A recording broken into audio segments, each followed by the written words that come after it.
கிருதயுகத்தில் வாழ்ந்து வந்த முராசுரன் என்னும் கொடூர அசுரன் தேவர்களை துன்புறுத்தி அவர்களை ஸ்வர்க்கத்திலிருந்து விரட்டினான்.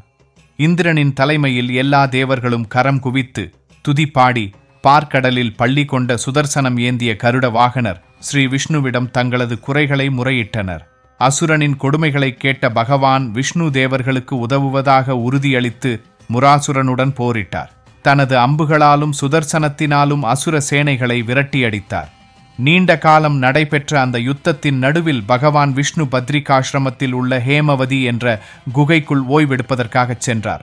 அவரை தேடி அங்கு வந்த முராசுரன் தெய்வீக உறக்கத்திலிருந்த விஷ்ணுவிடம் போரிட விரும்பியபோது ஸ்ரீ விஷ்ணுவின் உடலிலிருந்து பற்பல ஆயுதங்களுடனும் அஸ்திரங்களுடனும் ஓர் அழகான மங்களகரமான மகள் தோன்றினாள். அசுரனுடன் தொடர்ந்து போரிட்ட தேவி இறுதியில் அவனது தலையை வெட்டி வீழ்த்தினாள். பகவான் விஷ்ணு துயிலெழுந்தபோது முராசுரன் மரணமடைந்திருப்பதையும் தன் முன்கூப்பிய கரங்களுடன் இருக்கும் தேவியையும் கண்டு, "நீ யார்?" என்று வினவினார். "தங்கள் உடலிலிருந்து தோன்றியவள் நான். உறக்கத்திலிருந்த தங்களை இந்த அசுரன் கொல்ல முயன்றதால் நான் இவனை கொன்றுவிட்டேன்" என்று அவள் பதிலளித்தாள். மகிழ்ச்சியுற்ற பகவான், "என்னுடைய ஆன்மீக சக்தியான நீ ஏகாதசி 11வது திதியில் தோன்றியதால் ஏகாதசி என்று அழைக்கப்படுவாய்.